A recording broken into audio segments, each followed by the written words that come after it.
నమస్తే అండి. సో, నేను రికార్డ్ చేస్తున్నాను మన కన్వర్జేషన్‌ని. ఆ!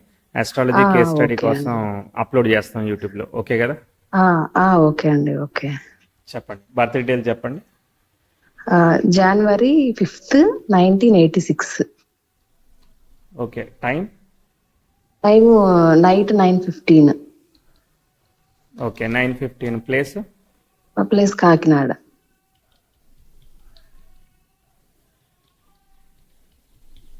ఇప్పుడు ఇది మనకి పేరెంట్స్ నోట్ చేసిందా? లేదంటే అప్రాక్సిమేట్‌లీ ఎలా ఇది? అంటే పేరెంట్సే చెప్పారండి. పక్కా అట్నా? ఆ! పేరెంట్స్ చెప్పారు. ఇంకా వాళ్ళే చెప్పారు ఇంకా కన్ఫర్మ్ అని. మీకు నమ్మకం లేదా? అంత హాస్పిటల్‌లో అంటే ఇప్పుడు హాస్పిటల్ డెలివరీ అయ్యాక ఇంకా పేరెంట్స్ కనుక్కొని చెప్పటం ఇంక అట్లా కదా! అప్పట్లో నోట్ చేసిన టైమే పక్కానే. ఓకే. మేబీ ఏమన్నా ఒక 5 మినిట్స్ అట్లా ఏమన్నా డిఫరెన్స్ ఉండొచ్చేమో. 3 ఓకే. Minutes okay. అట్లా. గుడ్. గుడ్. మీది సింహ లగ్నం వచ్చింది, స్వాతి నక్షత్రం వచ్చింది అంతేనా? అవునండి. అంతే. హుహు. ఒకసారి వెరిఫై చేద్దాము మన కాన్ఫిడెన్స్ యాహ్! ఓకే. కోసం. ఓకే. మ్మ్.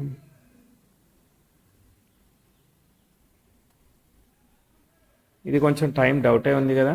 మ్మ్. సో మళ్ళీ చెప్తాను. 5th జనవరి 1986, ఆ! అవునండి. 9:15 సాయంత్రం కాకినాడ.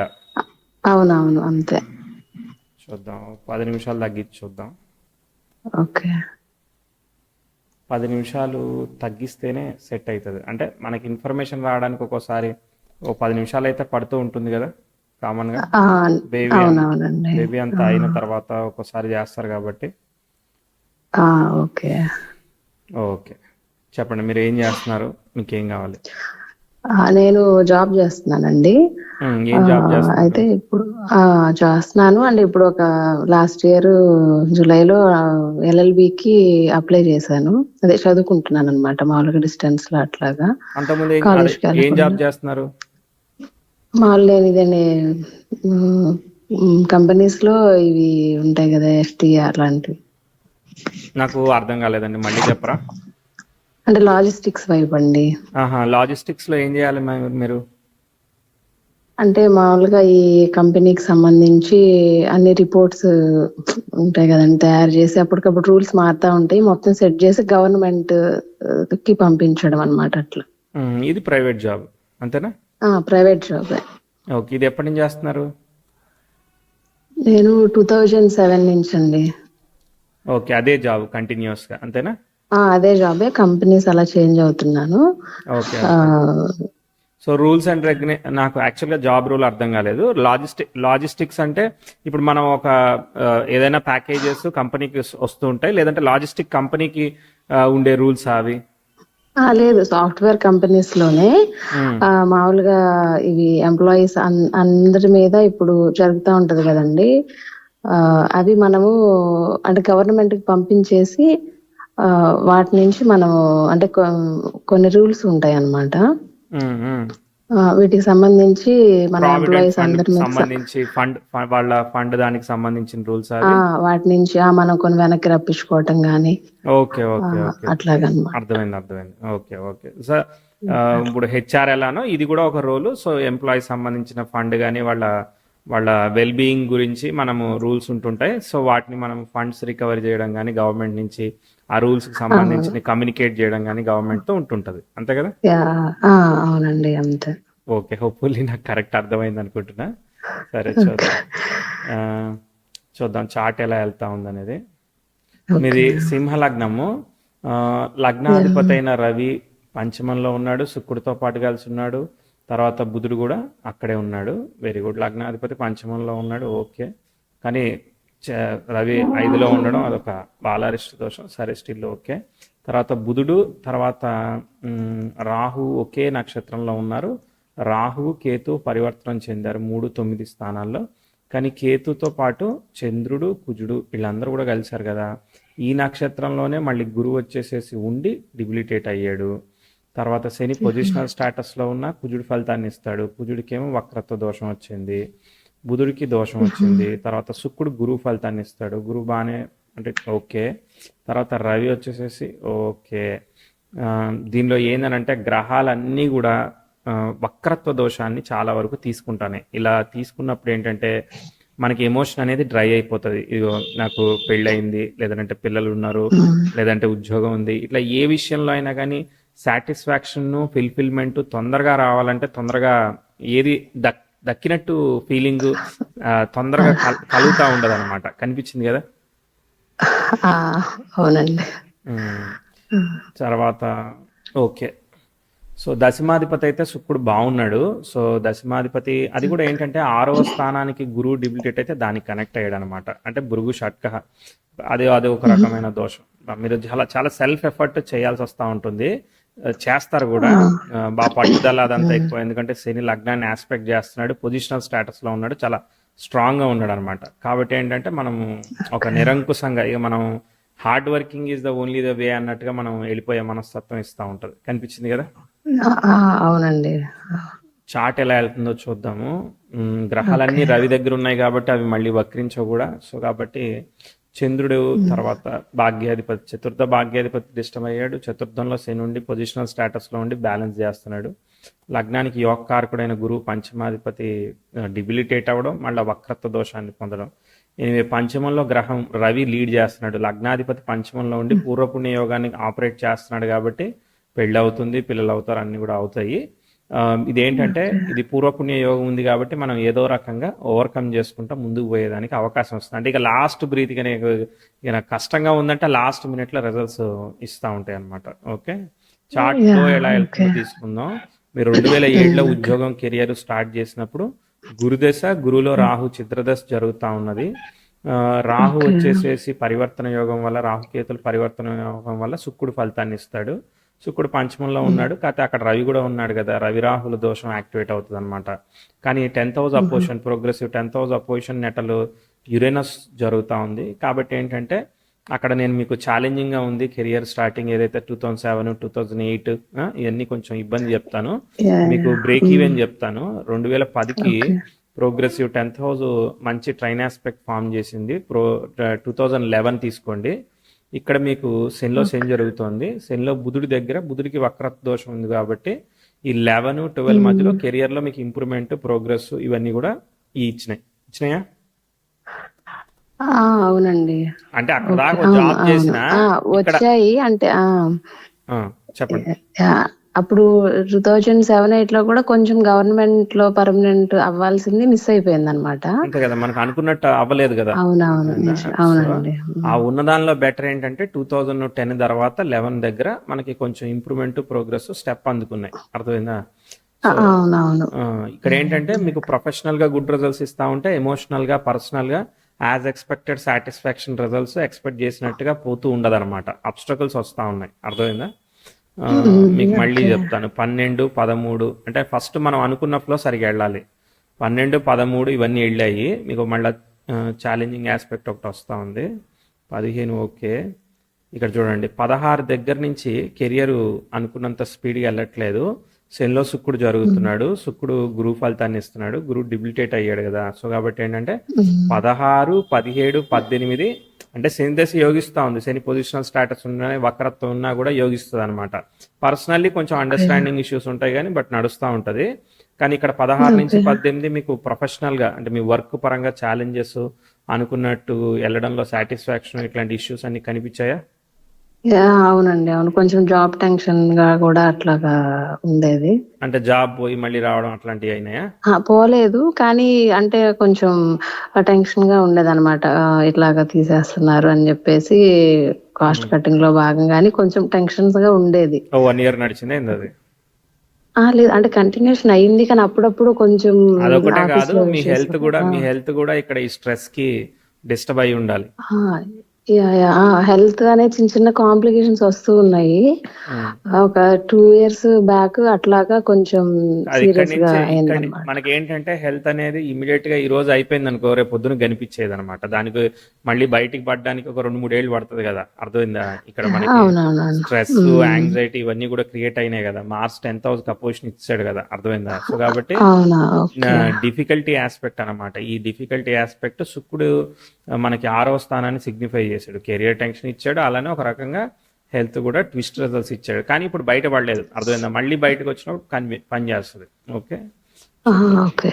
అక్కడి నుంచి మీ వర్క్ స్ట్రెస్ అవ్వచ్చు ఏదైనా కానీ అవి ఇంపాక్ట్ అవుతున్నట్టు లెక్క. ఓకే.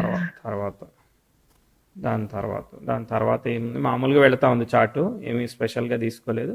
2021 ఇదంతా అంటే న్యూ లెర్నింగ్స్ అట్లా నడుస్తుంది కానీ బట్ యాజ్ ఎక్స్పెక్టెడ్గా పర్ఫామ్ చేయట్లేదు. మామూలుగా పోతా ఉంది, అంటే గ్రోత్ అనేది ఏమీ చెప్పను, చేస్తున్నాను అన్నట్టే పోతా ఉంది చార్ట్, అర్థమైందా? ఓకే. దాని తర్వాత ఇబ్బంది వచ్చినప్పుడు చెప్తా, అప్పటి వరకు అట్లనే పోతుంది అనమాట. అక్కడి నుంచి డిగ్రేడ్ అయింది చార్ట్, డిగ్రేడ్ అయింది కాబట్టి పికప్ అవ్వట్లేదు. ఇక ఏముంది, అట్లనే నడుస్తూ ఉన్నది, చేంజ్ అంటూ ఏమీ లేదు. దానికి తోడు 23, 24లో ప్రోగ్రెసివ్ మెర్క్యూరీ 10th హౌస్కి స్క్వేర్ ఇచ్చేసింది. కాబట్టి ఏంటంటే మళ్ళీ ఛాలెంజింగ్ రిజల్ట్స్. ఇప్పుడు మీ హెల్త్ 23, 24లో మీ హెల్త్ ఎలా ఉంది? రాహుభుక్తి జరుగుతూ ఉన్నది, రాహు బాధక స్థానంలో ఉన్నాడు, శుక్రుని సిగ్నిఫై చేస్తున్నాడు, రవి రాహుల్ కాంబినేషన్ యాక్టివేట్ అవుతుంది. మళ్ళీ కెరియర్ పరంగా ఛాలెంజెస్ ఇవన్నీ కూడా. అంటే మీరు ఇప్పుడు లాజిస్టిక్స్ ఏదైతే మీరు చేస్తున్నారో ఈ వర్క్ నుంచి మీరు LLB చేస్తున్నారంటే మీరు షిఫ్ట్ అవ్వాలనుకుంటున్నారా? ఎందుకు షిఫ్ట్ అవ్వాలి? అంటే షిఫ్ట్ అవ్వాలని కాదు, కొంచెం ఇది చేస్తే అడ్వాంటేజ్ ఉంటది అని చెప్పేసి.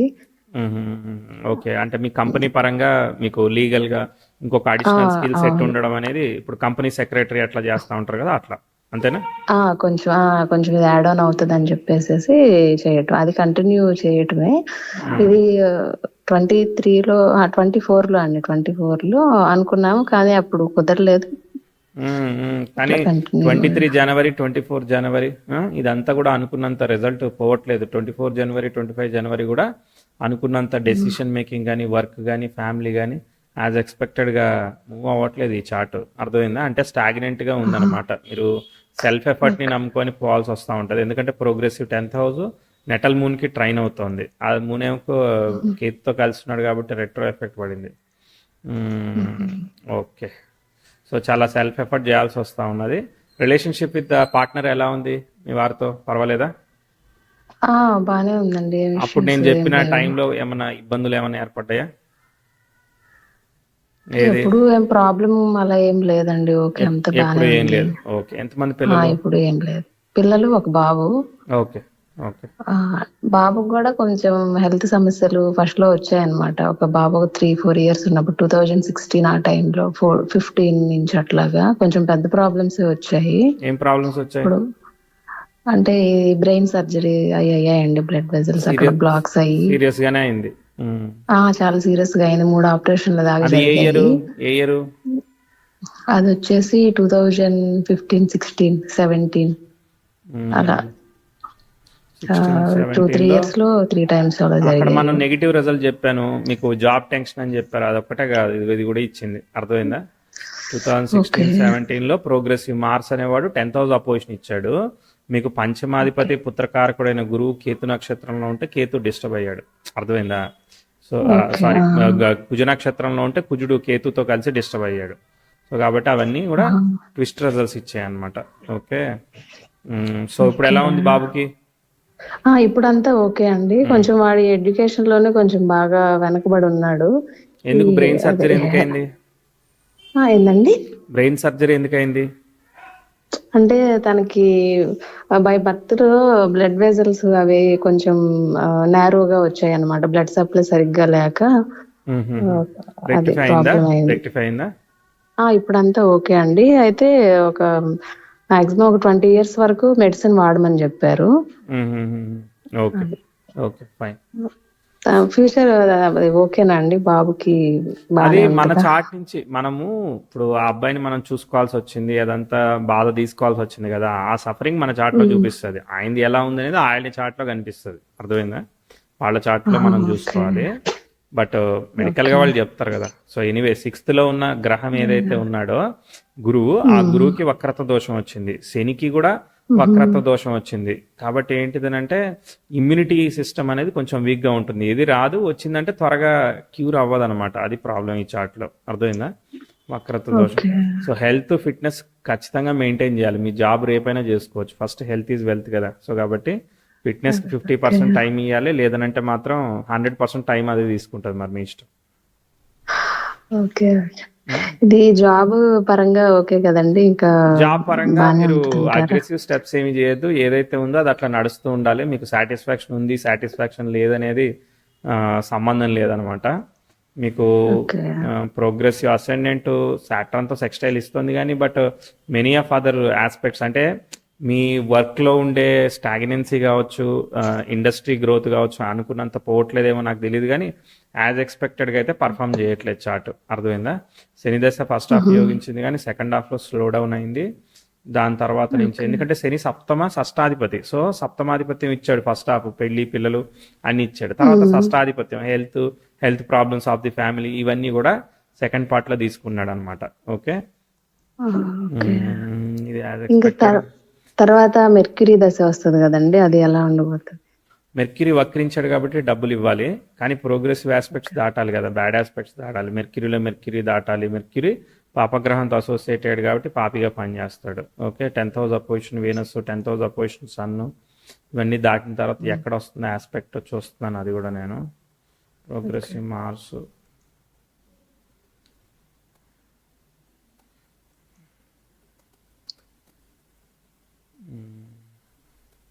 మెర్క్యూరీకి రెట్రో ఉందండి. రెట్రో ఉంది కాబట్టి ఏంటంటే అది కుటుంబ భావాన్ని సాటిస్ఫాక్షన్ ఇవ్వట్లేదు అనమాట. అందుకనే అక్కడ హెల్త్ ఆఫ్ ది చైల్డ్ది ఇబ్బంది ఇచ్చింది కదా. సో మీరు ఛాలెంజ్ ఫేస్ చేశారు కదా.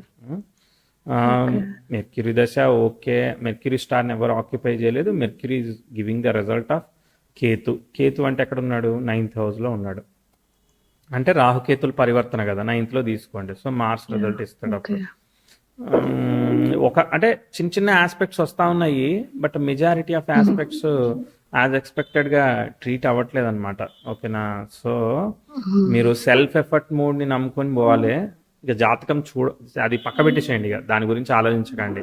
సో మనం ఫస్ట్ హెల్త్ అనే దాని మీద ఫోకస్ చేయాలి. తర్వాత మనము కమిటెడ్ సేవింగ్, ఫ్యామిలీ సెక్యూరిటీ కోసం ఏదైతే హెల్త్ ఇన్సూరెన్స్ ఇట్లాంటి బ్యాకప్ మెయింటైన్ చేస్తూ ముందుకు మూవ్ అవడమే. మీరు ఎంతవరకు ఎనర్జెటిక్గా చేయగలుగుతారో అంతవరకు చేయడం. ఎక్కువ స్ట్రెస్ తీసుకోవడం అనేది ఆపేసేయండి. స్ట్రెస్ వస్తూ ఉంటుంది బట్ అది అవుతా ఉంటే ఇంకెక్కువ అవుతూ ఉంటుంది. అర్థమైందా? ఓకే. సో నేనైతే ఏది మార్చలేను. సో బట్ ఉన్నదాన్ని మీకు ఎడ్యుకేట్ చేసి అవేర్నెస్ క్రియేట్ చేయడం తప్ప ఏమీ చేయలేని తెలుసు కదా. అవునండి, అంతే. అందుకే కొంచెం మనం ఏంటంటే తెలుసుకోవాలంటే కొంచెం జాగ్రత్తగా ఉంటాము అనేది. అదే. సో మీరు ఏంటంటే ఫస్ట్ హెల్త్ మీదే ఫోకస్ చేయండి. ఓకే, వర్క్ ఆపర్చునిటీ నేను దానికి అంటే లైక్ మీరు అడిషనల్గా చేయండి, పర్వాలేదు. ఎప్పుడు కూడా స్కిల్ సెట్ ఇంప్రూవ్మెంట్ అనేది మంచిది. ఏదన్నా చిన్న అవకాశం వచ్చినా నేను ఆ స్థాయిని బట్టి రిలేటివ్గా తీసుకోవాలి. ఇప్పుడు ఒక వ్యక్తి మీరు ఒక 100 రూపాయలు సంపాదిస్తున్నారంటే మీకు ఆపర్చునిటీ వచ్చిందనంటే 110 సంపాదిస్తారు. ఒకడు 5 రూపాయలు సంపాదిస్తున్నాడంటే వాడు ఆపర్చునిటీ వచ్చిందంటే 6 రూపాయలు సంపాదిస్తాడు. మీకు డిఫికల్టీ ఆస్పెక్ట్ జరుగుతున్నా కానీ మీకు ఉద్యోగం ఆరోగ్యము మేనేజ్ చేసుకుంటా మీరు ఓవర్కమ్ చేయగలుగుతున్నారంటే ఆ పూర్వ పుణ్యయోగం వల్ల ఏదో రకంగా మీరు ముందుకు వెళ్ళగలుగుతారు. ఓకే, కానీ ఎక్స్ట్రీమ్ ఆఫ్ టన్స్ ఆఫ్ గ్రోత్నో లేదంటే మిరాకిల్స్ ఏదో జరిగిపోద్దని కాకుండా సెల్ఫ్ ఎఫర్ట్ చేసుకుంటూ ప్రిపేర్డ్గా risk management in the health and వెల్త్లో చేసుకుంటే వెళ్ళమని చెప్తా. That is the only suggestion. Related to good karma మీరు ఏమైనా చేసుకోండి, మీ ఇష్టం అది. ఓకే. ఓకే అండి. ఇప్పుడు నేను ఇది చదువుకుంటున్నాను కదండి, ఇది దీనికి ఏమైనా యూజ్ అవుతుందా? అంటే ఇది నేను కరెక్ట్ వేలోనే ఇప్పుడు స్టార్ట్ చేశానా అండి? అది మళ్ళీ మీరు జాబ్ ఏమీ మానేలేదు కదా, అది అలా చదువుతున్నారు కదా. సో మేబీ ఒక 2 ఏళ్ల తర్వాత ఏదైనా చిన్న ఆపర్చునిటీయో ఒక చిన్న ప్రొఫైల్ కి హెల్ప్ అయ్యే విధంగా progress ascendant sextile natal Saturn జరుగుతూ ఉంది. సో దాని తర్వాత అక్కడ ఏదైనా హెల్ప్ అవ్వచ్చు మేబీ. అర్థమైందా? హెల్ప్ అవ్వచ్చు partially, but I'm not significantly me life changer అని చెప్పను, కానీ ఎంతో కొంత హెల్ప్ కాకుండా అయితే ఉండదని అనుకుంటున్నాను. ఎందుకంటే మిగిలిన ఆస్పెక్ట్స్ ఈజీగా చూపిస్తున్నాయి కానీ బట్ అవి అనుకున్నట్టుగా పర్ఫామ్ చేస్తాయి అనే విషయంలో నాకైతే కాన్ఫిడెన్స్ లేదు.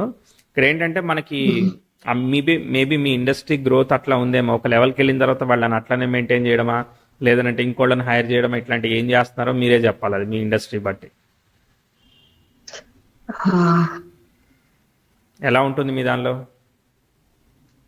అంటే మేము చేసేది తక్కువ మంది అనమాట. మామూలుగా సాఫ్ట్వేర్ సైడ్ లాగా అలా ఎక్కువ మంది ఏమి ఉండదు. ఓవరాల్ కంపెనీకి వచ్చేసి ఒక 3-4 మెంబర్స్ అంతే ఉంటారు.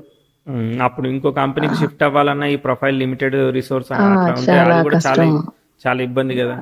కాబట్టి అవునవును, ఏంటంటే ఇబ్బంది, వేకెన్సీస్ ఉండవు. అదే కదా ప్రాబ్లం. సో అందుకోసం మీరేంటి కేర్ఫుల్ గా కాన్షియస్ గా నచ్చినా నచ్చకపోయినా మేనేజ్ చేస్తూ వెళ్ళాలి. ఒకవేళ మరి మీరు వద్దు నాకు నచ్చలేదు నాకు హెసిటేషన్ వస్తుందని బయటకు వచ్చారనుకో మళ్ళీ లోపలికి వెళ్ళడానికి ఇబ్బంది అవుతుంది. అర్థమైందా? అవును, అది కష్టం అయిపోతుంది. అవును. సో కాబట్టి కీప్ కంటిన్యూ. ఏదో ఆపర్చునిటీ హైలీ ఒక 100% ఇంక్రీజ్ అయిందని మీరు వెళ్ళారా, 2-3 ఏళ్ళు మనల్ని వాళ్ళు చూసుకొని తర్వాత తోసేసే అవకాశం కూడా ఉంటుంది. ఓకేనా? కాబట్టి గ్రీడ్కి ఏమి వెళ్ళకండి, ప్రొఫైల్ని బిల్డ్ చేయడానికి ట్రై చేయండి. సో ఎప్పుడు కూడా అగ్రెసివ్ ఎక్స్పెక్టేషన్తో వెళ్ళకండి. టేక్ కేర్ అని చెప్తాను. సరేనా? ఓకే. ఇట్లా కొంచెం ఈ హస్బెండ్ ది కూడా కొంచెం హెల్త్ అలా ఏమన్నా తెలుస్తుందా అండి? కొంచెం హెల్త్ ప్రాబ్లమ్స్ అన్న కొంచెం ఫైనాన్షియల్ గా కొంచెం బాగా డౌన్ అయింది అనమాట ఇప్పుడు. ఆయన చార్ట్ లో ఉంటుంది. ఆయన ఏం చేస్తున్నారు? మామూలు సాఫ్ట్వేర్ సైడ్ అండి. సాఫ్ట్వేర్ సైడే సెల్ఫ్ గా చేసుకుంటా ఉన్నారు, జాబ్ కాదు. తను ఓన్ గా ఫ్రీలాన్సర్ లో చేసుకుంటారు. ఫ్రీలాన్సింగ్ ప్రాజెక్ట్స్ లాగా. అవునండి, అవును. Okay okay okay. Aspects aggressive వెళ్తున్నాయి కదా, సో కాబట్టి మనకి ముందుకు వెళ్ళట్లేదు. అదే ఇప్పుడు మరి ఆయన ఇండివిజువల్ గా చేస్తున్నారంటే ఆపర్చునిటీ దొరికేదాన్ని బట్టి ఉంటుంది కదా, మళ్ళీ అదో ప్రాబ్లం. కంటిన్యూస్ గా కాన్స్టెంట్ గా ఆపర్చునిటీ మంత్లీ ఇంత వచ్చేస్తుందని ఉండదు కదా మనకి ప్రాబ్లం. మంత్లీ ఇంత వచ్చేస్తుందని ఉండదు. కొంచెం ఈ ఫైనాన్షియల్ దాని వల్ల కూడా కొంచెం మనిషి స్ట్రెస్ గా కొంచెం హెల్త్ ప్రాబ్లమ్స్ అట్లా ఉన్నాయి అనమాట.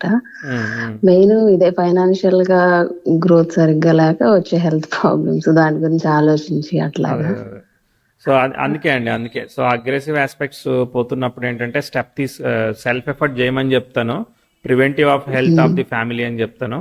సో మీరు స్ట్రెస్ పడకుండా మీకు మంత్లీ రెవెన్యూ వచ్చే ఏర్పాట్లు చేసుకోండి. ఇప్పుడు నా దగ్గర 1,00,000 రూపాయలు అనుకో, నాకు 1,000 రూపాయలు వస్తుంది ఆదాయం అన్నట్టుగా మీరు పెట్టుకున్నారు. రెండవది బ్యాకప్ ఆఫ్ ఇన్సూరెన్స్ పెట్టుకున్నారు. ఒక ఫైనాన్షియల్ అండ్ అలానే హెల్త్, వీళ్ళిద్దరి యొక్క సజెషన్ మనం తీసుకొని వెళ్తే బెటర్ అన్న ఆలోచన మీరున్న ఫేజ్లో. ఓకే అండి. ఆల్ ది బెస్ట్ అండి. Okay okay.